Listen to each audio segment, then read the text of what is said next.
कलयुग में बजरंगबली के दर्शन कैसे होंगे। हनुमान जी प्रभु श्री राम के परम भक्त हैं। पौराणिक कथा के अनुसार हनुमान जी केवल बलशाली ही नहीं बल्कि दयालु भी हैं। हनुमान जी इतने दयालु हैं कि अपने शत्रुओं पर भी दया करके उन्हें संकट से निकाल देते हैं। इसका अर्थ यह है कि हनुमान जी केवल एक देवता ही नहीं बल्कि एक योद्धा भी हैं। ज्ञान बल पराक्रम के साथ एक योद्धा में दया भाव का होना भी उससे महान बनाता है।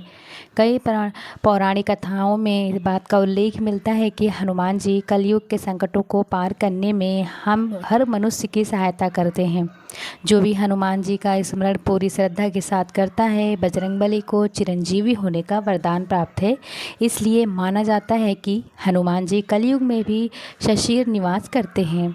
आइए जानते हैं कलयुग में कहाँ रहते हैं पवन पुत्र हनुमान। रामायण कथा के अनुसार गंधमार्दन पर्वत से जुड़ी कहानियाँ मिलती हैं। गंधमार्दन पर्वत के क्षेत्र को यक्षलोक भी कहा जाता है।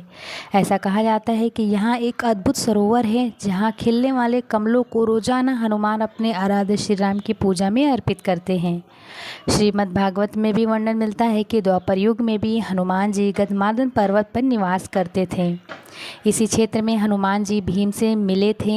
अज्ञातवश के समय हिमवंत पार करके पांडव गंधमार्दन पर्वत के क्षेत्र में पहुँचे थे। इस दौरान एक बार भीम सहस्त्रदल कमल लेने के लिए गंधमार्दन पर्वत के वन में पहुँचे थे, जहाँ पर हनुमान जी ने भीम का अहंकार तोड़ा था। इस पर्वत पर कई ऋषि मुनि देवता गंधर्व निवास किया करते थे। श्रीमद् भागवत कथा के अनुसार हनुमान जी त्रेता युग में भी थे और द्वापर युग में भी कई वर्षों तक इस जगह पर विचरण करते रहे। वहीं कलयुग में आगमन के समय हनुमान जी ने गंधमार्दन पर्वत पे ही निवास कर लिया। गंधमार्दन पर्वत हिमालय के कैलाश पर्वत के उत्तर में स्थित है।